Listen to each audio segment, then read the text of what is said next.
కానీ విజయశాంతి రెడ్డి ఎవరైతే ఉందో మరి పిల్లలు చేతనారెడ్డి విశాల్ రెడ్డి వీళ్ళ బంగారు భవిష్యత్ అయితే మరి అర్ధాంతరంగా ముగిసిపోయింది. ఆమె తీసుకున్న ఒక్క నిర్ణయం మరి వాళ్ళ కుటుంబీకులందరినీ కూడా శోక సందర్లో ముంచేస్తే మరి రాజకీయ నాయకులు సైతం కన్నీళ్లు పెట్టుకున్న పరిస్థితి. ఈటెల రాజేందర్ లాంటి వ్యక్తి కూడా ఈ విషయంలో ఇలా జరగకుండా ఉండాల్సింది. ఇంతటి ఒత్తిడి ఎవరు కూడా తీసుకోకూడదని రాజకీయ నాయకులనే కాదు, ఆ మాటకు వస్తే మనసున్న ప్రతి మనిషిని కూడా కదిలించేసిన ఘటన మనం అయితే చూడొచ్చు. ఎవరైనా కూడా ఆత్మహత్య చేసుకుంటారు, కొంతమంది ఆత్మహత్య ఎవరు చేసుకోకూడదు, కానీ చేసుకునే వాళ్ళు ఎవరో కొంతమంది పిరికి వాళ్ళు ఆత్మహత్య చేసుకుంటారంటారు, కొంతమంది ధైర్యవంతులు ఆత్మహత్య చేసుకుంటారంటారు, కొంతమంది మరీ నిరాశలో నిస్పృహలోకి వెళ్ళి ఆత్మహత్యలు చేసుకునే వాళ్ళు ఉంటారని అంటారు. ఏదో ఒక కారణం ఉంటుంది.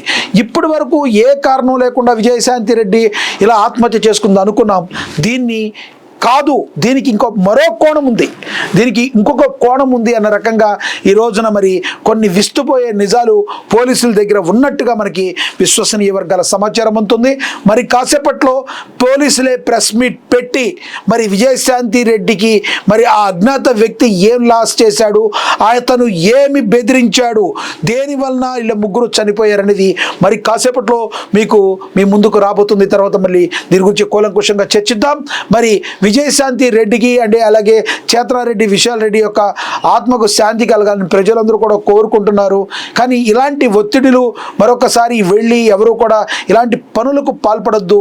నిండు నూరేళ్లు బతకాల్సిన పిల్లల్ని ఆమె తీసుకున్న ఒక డెసిషన్ వాళ్ళ యొక్క జీవితాలను చిదిమేసిందని చెప్పి అందరూ కూడా కన్నీరు పెట్టుకుంటున్న పరిస్థితి. మరి కాసేపట్లో పోలీసు ప్రెస్ మీట్ పెట్టబోతున్నారు. ఏమై ఉండబోతుంది అనేది కూడా మీరు కూడా కమెంట్ బాక్స్ రూపంలో కమెంట్ చేయండి. మరి ఇది ఇప్పుడు స్పెషల్. నమస్తే.